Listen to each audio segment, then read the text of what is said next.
సంగారెడ్డి జిల్లా పటాన్చెరులో TRS party అధ్యక్షురాలు కవిత పటాన్చెరు అంబేద్కర్ విగ్రహానికి పూలమాలలు వేసిన అనంతరం టీఆర్ఎస్ జెండాను ఎగురవేశారు. పటాన్చెరులో బీఆర్ఎస్ బీజేపీ మ్యాచ్ ఫిక్సింగ్ రాజకీయాలు నడుస్తున్నాయని కవిత విమర్శించారు. పటాన్చెరులో ఎమ్మెల్యే గూడెం మహిపాల్ రెడ్డి ఏ పార్టీలో ఉన్నాడో ఆయనకే తెలియదన్నారు.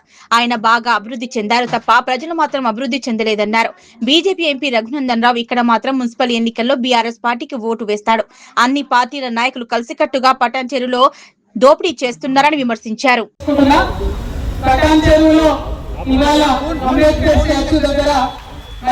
తెలంగాణ రక్షణ సేన జెండాను ఆవిష్కరించుకోవడం చాలా సంతోషంగా ఉంది.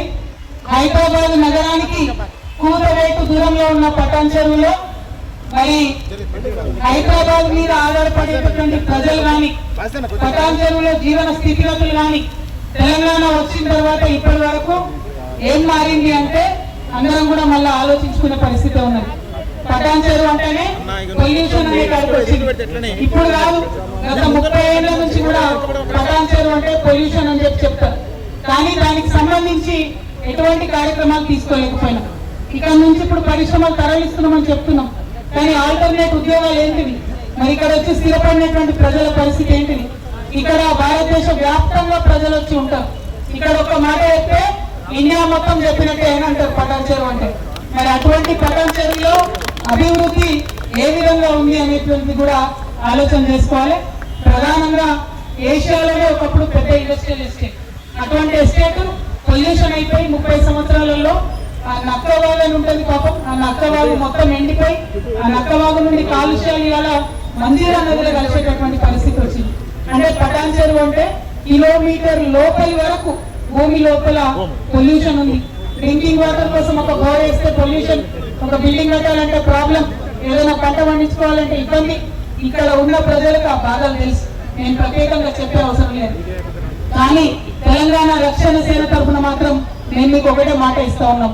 వీఆర్ కమిటెడ్ తెలంగాణ వనరులు కాపాడుకోవడానికి, తెలంగాణ భూములు కాపాడుకోవడానికి, తెలంగాణ ప్రజలు కాపాడుకోవడానికి, పటాన్చెరులో ఉన్న పొల్యూషన్ తగ్గించడానికి, ఇక్కడ ఉండేటటువంటి ప్రజలందరికీ కలలో నాలుకగా ఉంటూ మీకోసం పనిచేయడానికి.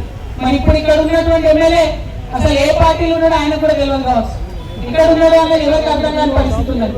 మరి ఏమైనా అభివృద్ధి జరిగిందా అని అంటే ఎమ్మెల్యే గారి ఆర్థిక వనరుల మాత్రం బాగా అభివృద్ధి జరిగింది తప్పే ప్రజలకు సంబంధించి అభివృద్ధి చాలా తక్కువగానే జరిగింది.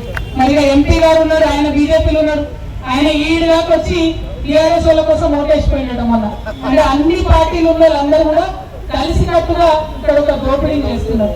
నిన్నగాక మొన్న రోడ్డు మీద ప్రభుత్వ పాఠశాల ఉంటే బుల్డోజర్లు పెట్టి కబ్జాలు చేసేటోళ్ళు కూలగొట్టింది. ప్రజలు మళ్ళీ యుద్ధం చేసేంత వరకు కూడా కలెక్టర్ వచ్చి దానికి కాంపౌండర్లు కట్టలేదు.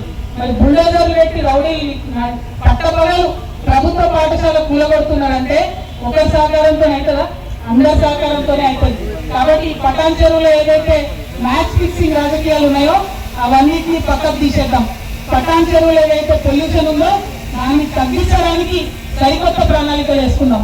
పటాన్చెరులో ఉన్న పేదవాళ్ళు ఎట్లా ముందుకు పోవాలో దానికోసం ఆలోచన చేసుకుందాం. పటాన్చెరులో ఉన్నటువంటి యువకులకు కొత్త ఉద్యోగాలు, మంచి ఉద్యోగాలు ఎక్కడ రావాలో దానికోసం ఆలోచన చేద్దాం. పటాన్చెరులో ఎక్కడో